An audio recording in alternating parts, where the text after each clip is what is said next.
Tonight, panicked families are struggling to find formula to feed their babies. A devastating shortage has left supermarket shelves empty across the country. Parents are turning to milk banks and to social media, searching for formula to swap or to buy. 4 companies control 90% of the market. Perrigo makes store-brand formula for companies like Amazon and Walmart. Their CEO tells Reuters he expects the shortage to last the rest of the year. The White House announced several moves today, including a new website aimed at helping parents find formula, hhs.gov/formula. The FDA also announced today it will release plans next week to streamline formula coming from outside the U.S.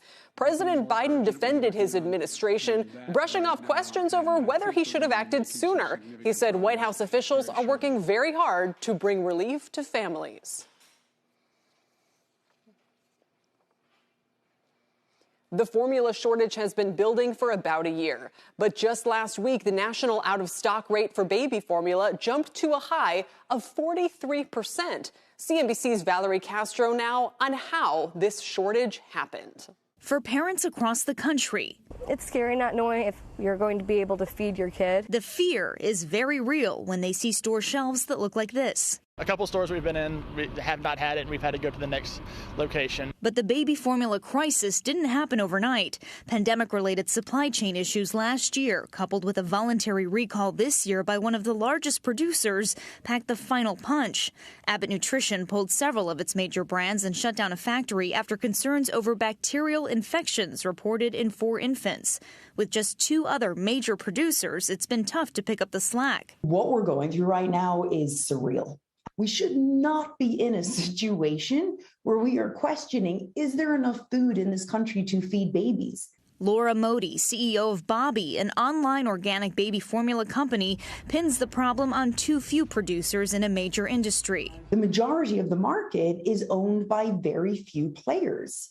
And when one of those players goes down, when one of those players has a recall, you better believe that there's going to be a gap. Another barrier, strict regulatory standards prevent most overseas imports and leave parents with few other options. Modi says as demand has grown, her company has had to stop accepting new customers to ensure enough supply for the existing ones. She says while parents continue the hunt, changes are needed at the top.